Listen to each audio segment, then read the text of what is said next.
The ocean covers 70% of the Earth's surface. It is the planet's largest biosphere and is home to up to 80% of all life in the world. It generates 50% of the oxygen we need, absorbs 25% of all carbon dioxide emissions, and captures 90% of the additional heat generated from those emissions. It is not just the lungs of the planet, but also the largest carbon sink, a vital buffer against the impacts of climate change. The ocean nurtures unimaginable biodiversity and produces food, jobs, mineral and energy resources needed for life on the planet to survive and thrive. There is a great deal we still do not know about the ocean, but there are many reasons why we need to manage it sustainably, as set out in the targets of the Sustainable Development Goal 14, which is life below water. The science is clear. The ocean is facing unprecedented threats as a result of human activities.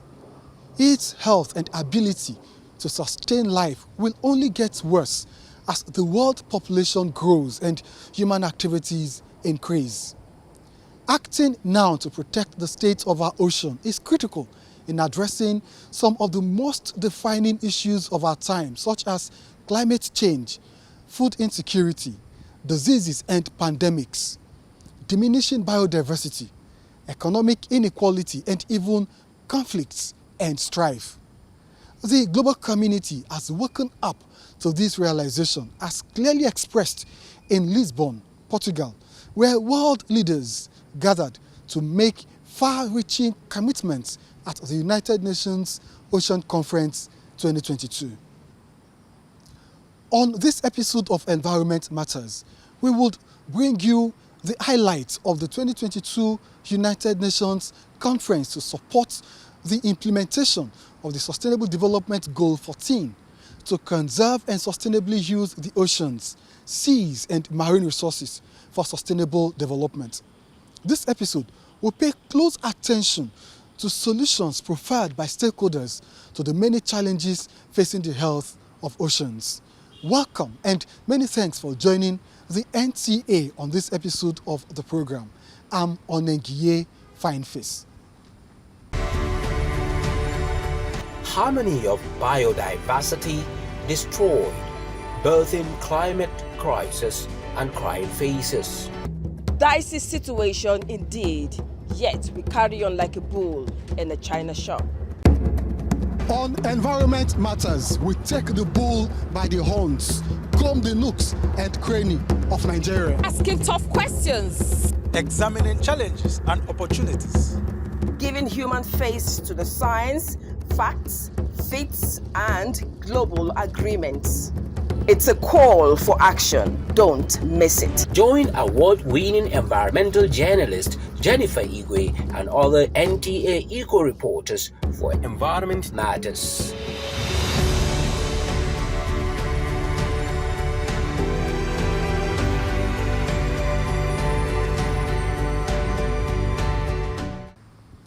The Ocean Conference, co-hosted by the governments of Kenya and Portugal, comes at a critical time as the world is seeking to address many of the deep-rooted problems of societies laid bare by the COVID-19 pandemic, and which will require major structural transformations and common shared solutions that are anchored on the SDGs.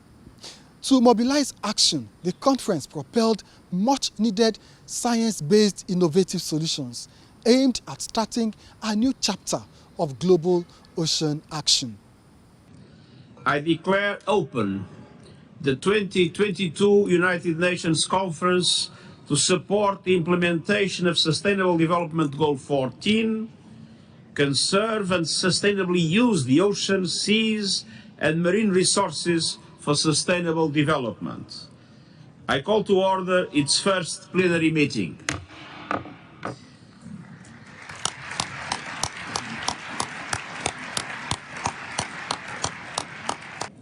And we have also seen advances in ocean science and its ability to inform policy. And we have seen science and traditional knowledge combined for improved ocean management. All these efforts stand to be improved and scaled up during the United Nations Decade of Ocean Science for Sustainable Development, launched last year. Excellencies, dear friends, all this is true, but let's have no illusions. Much more needs to be done by all of us together. I urge all stakeholders to invest sustainable ocean economies for food, renewable energy and livelihoods. And that entails new levels of long-term funding. Sustainable Development Goal 14 receives the least of any of the SDGs. Sustainable ocean management could help the ocean produce as much as 6 times more food and generate 40 times more renewable energy than it currently does. The ocean, its sustainable development, as long-term climate action are now the best examples of our other approach. So vital for so many states and so many people all around the world, forgotten or minimized by the mediatic leading narrative of the so-called first world, the wealthiest and privileged one, and vital for those younger generations that will in any case lead the future. And I find it quite surprising that we would put such a critical resource at risk. But yet, if we manage the ocean more sustainably, it could produce as much as 6 times more food, generate 40 times more renewable energy than it currently does, and help lift millions of people across the globe out of poverty and increase economic as well as environmental resilience. Women scientists represent on an average 38% of researchers in ocean science. While this is 10% higher than science in general, still it is not enough. We can also harness the energy, the passion, and the commitment of young people in our work. We need your ideas and your creativity now more than ever. The Ocean Conference can also strengthen the links between our efforts here and those on climate change, biodiversity, land degradation, and drought. What is happening in each of these areas has a direct impact on the ocean and vice versa. Coming on the heels of the One Ocean Summit, which took place in February in Brest, France, this conference provides a unique opportunity for us to invoke the awareness that was created in Brest to help ease the pressures humans are exerting on the ocean. I want to use this occasion to reaffirm Ghana's strong commitment and support for ongoing efforts to protect the ocean, particularly the fight against the menace of plastic pollution and maritime litter.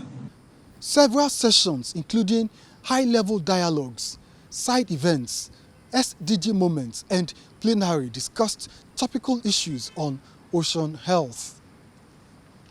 The sessions considered ocean-based climate solutions in action, from offshore renewable energy to a clean, resilient maritime sector, promoting and strengthening sustainable ocean-based economies, in particular for small island developing states and least developed countries, as well as managing, protecting, conserving, and restoring marine and coastal ecosystems. The new agreement on fisheries subsidies, finally concluded after 21 years, takes a major step forward in protecting ocean health by curbing the estimated $22 billion in annual public support that contributes to the depletion of marine resources.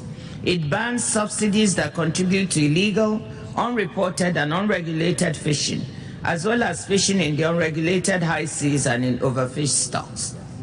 The agreement, the WTO's first to put a primarily environmental objective at its core, launches a second wave of negotiations to add further rules on support contributing to overcapacity and overfishing.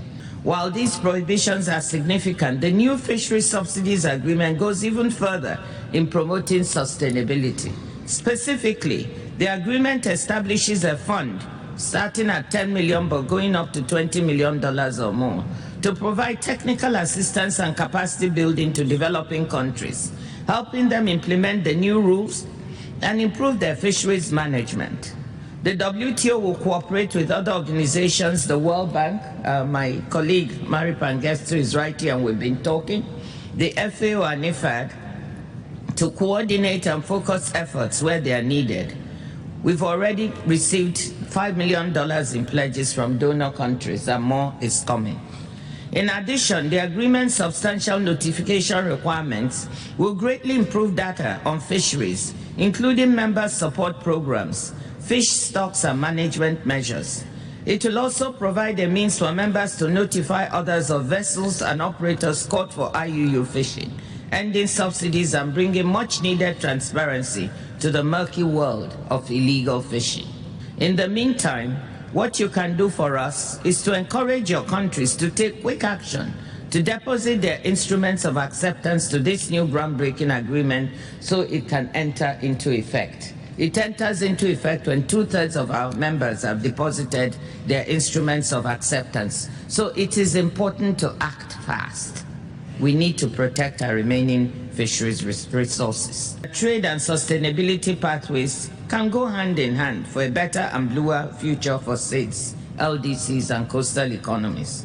WTO is taking action and finding trade solutions to environmental challenges. Members have launched groundbreaking work on plastics pollution, which is improving our understanding of trade flows in plastics, the plastics value chain, customs-related issues, the trade potential of plastic substitutes, and many other issues. We are supporting the UN International Plastics Treaty negotiations. Many SIDS and LDCs are co-sponsors of this initiative, and they are making their voices heard at the WTO that their sustainable development prospects depend on trade being part of the solution to environmental challenges. Sustainable ocean-based economies is about economic development. It's about supporting livelihoods, the health of the planet, and economies, or in other words, people, planet, and the economy. 80% of traded goods are transported by sea. 1 in every 10 people on the planet derive their livelihoods from fishing and fish trade. And these numbers are even more important for small island development states, or SIDS, where the ocean areas under their jurisdiction is much greater than their landmass, and they are very reliant on fish, protein, and tourism and ocean-based activities for their GDP and revenues. I think Ngozi had a number of 2.5 trillion as the size of the ocean economy, but it is also predicted that it can double to above 3 trillion by 2030, and that oceanic tourism can also double between 2010 to 2030. Curious about how government policies on healthcare are faring? Do you enjoy learning about wellness concept and the many options available? Then watch Health Options on the NTA. Mr. President has led by example. Take the COVID-19 vaccine. Somebody can say, hey, I woke up this morning, I felt some tingling in my hand, some weakness, my face was, I couldn't speak well. That's a warning stroke, and it shouldn't be ignored. The carrots contains carotene. Tomatoes is a colored plant. It has carotene. Pepper has carotene. 50% of our diet should be green vegetables and fruits. Join leading experts on both orthodox and alternative medicine for all the enlightenment you need for a healthier you. Thanks for joining us on the program. I am Rabi Abdullah. Experts at the conference considered opportunities for addressing marine pollution in the Atlantic Ocean, as well as minimizing and addressing ocean acidification, deoxygenation, and ocean warming. We all rely, everyone on this planet relies on healthy oceans, but they're of course especially important for those communities whose economies, food securities and way of life are so linked to their surrounding oceans. As I mentioned, marine pollution is of course local, national, regional and global, Of course, the pollution doesn't respect our territorial boundaries, and we all owe a duty of care beyond them anyway to the effects on international waters. Action can begin locally or nationally as we reduce the sources of pollution coming from our land. Marine pollution, as we all know, is an undeniable consequence of economic development, but it need not be if we embark on a path that emphasizes sustainability and also accounting for all costs. My country, Seychelles, is no different. Significant economic development and increasing affluence has highlighted this fact and has made us realize that we must all put our efforts in reducing our impacts, especially given our dependence on the marine systems. And we know that the destruction is reinforced by approximately 11 million metric tons of plastic contaminants that go into marine ecosystems every year. But let's think positively for a moment, because there's a lot to celebrate. This year, amid so much global turmoil, including a pandemic, the international community demonstrated the will to act with the determination and solidarity needed to halt the triple planetary crisis. In Stockholm Plus 50, it showed that the world is ready for systems-wide transformation that places human well-being at the center of a healthy planet. And here at the UN Oceans Conference and beyond, we can tap into that Nairobi spirit that we saw at the 5th UN Environment Assembly and get on with creating a better, sustainable future for our blue world. We have the knowledge, and we have the scientific know-how and the political momentum to change this trajectory. Nigeria also took the global stage to restate its commitment to ocean health, recognizing, of course, the vast coastline of the country, which borders the Atlantic Ocean on the south. The entire southern border of Nigeria is the Atlantic Ocean, with a coastline of about 853 kilometers, this being the longest in the West African region. It's endowed with enormous biodiversity resources, such as the freshwater and mangrove forest ecosystems. We acknowledge the fact that a healthy ocean and coastal environment is key to sustainable development. Our oceans and seas are repositories of tremendous wealth in terms of natural capital, ecosystem services, living and non-living resources. These resources are critical for the livelihoods of our people. Hence, our commitment to the African Union 2063 agenda and the attainment of the United Nations SDG 14. As a maritime country, we prioritize SDG 14 and commit to ensuring the health and sustainability of our ocean. In this regard, we have embarked on the creation of 2 marine protected areas. We have formulated a national policy on plastic pollution to address the menace of marine plastic pollution from land-based sources and activities. We also have established a national roadmap on solid and plastic waste management in Nigeria. In mainstreaming ocean into our economy, we have set a Vision 2050 and a medium-term development plan, with ocean being an integral part of it in our bid to realize the blue economy potential of Nigeria. We're committed to oceans-related multilateral agreements and are fully involved in all ongoing processes, negotiations, including the international legally binding instrument on biodiversity in areas beyond national jurisdiction, the CBD post-2020 Global Biodiversity Framework, the international legally binding instrument on plastic pollution, including marine environment, amongst others. Nigeria is a member of the High Ambition Coalition for Nature and People and the Blue Leaders Campaign. The global community needs to agree to the effective protection of 30% of the global ocean by 2030 at CBD COP in December, and a robust high seas treaty that doesn't simply endorse the status quo, but the one that ensures that all nations manage their activities in the high seas to prevent significant effects on the ocean. Ladies and gentlemen, if we do not act Now, to protect our oceans collectively and globally, the repercussions will be catastrophic biologically, economically, and almost certainly geopolitically, as our oceans connect us all. Harmony of biodiversity destroyed, birthing climate crisis and crying faces.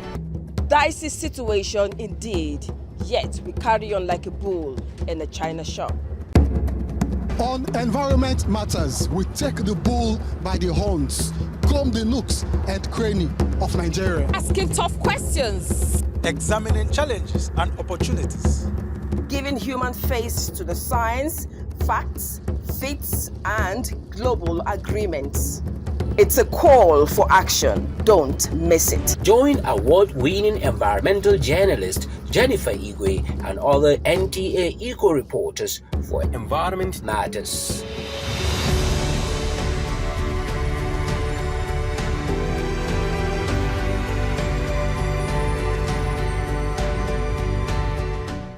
The conference closed with the Lisbon Declaration, which is our ocean, our future, our responsibility, which was adopted to promote decisive and urgent action to protect and promote the health, sustainable use and resilience of the ocean. The United Nations Ocean Conference gives us great hope that there will be the necessary political will to safeguard the future of the ocean. It is not too late to break the cycle of biodiversity decline, ocean warming, acidification, and marine pollution. But there is no time to lose. Inspired by the leadership and action we have witnessed over the past week, allow me to highlight a few priorities for continued attention and action. First, more investment in coastal ecosystem restoration and conservation, including mangroves, wetlands, and coral reefs, is needed to enhance ocean resilience. Women, who make up a significant proportion of the workforce in coastal and maritime sectors, must be central to these efforts. Regrettably, women are often in the lowest paid and least protected jobs. These must change.